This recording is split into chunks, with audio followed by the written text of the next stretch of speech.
And we start this half hour with what will soon be a new special election in Knightstown. That's the decision that a judge made just in the last 3 hours. And it's all because of a mistake setting up the electronic voting system for the May primary. Rich Nye had his camera in the courtroom for the hearing that now sets up a do-over for 2 town offices on the Republican ballot. The hearing in Henry Circuit Court 1 established quickly what the county election board already admitted.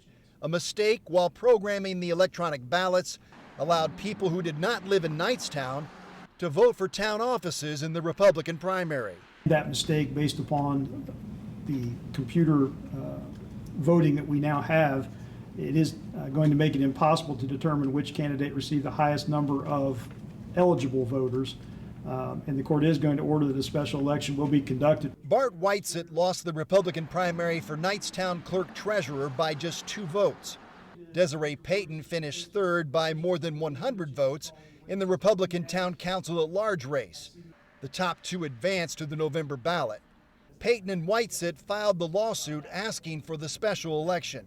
It was recognized early on what had happened. And so I think, plus we're a small town, and people want the opportunity for their voice to be heard, in the right limit, the correct, jurisdiction.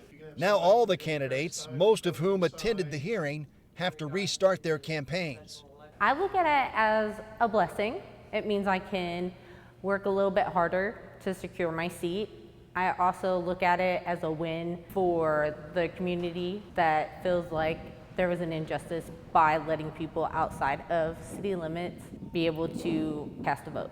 The special election will be held at the Knightstown United Methodist Church, normal polling hours 6 a.m. to 6 p.m. The judge gave the Henry County clerk 10 days to come up with a plan to execute this special election, which will probably happen sometime in late July or August. In Newcastle, Rich Nye, 13 News. And this special election is only to decide the Republican candidates for the November general election for 2 offices, clerk treasurer and town council at large. No Democrats were on the primary ballot for those offices.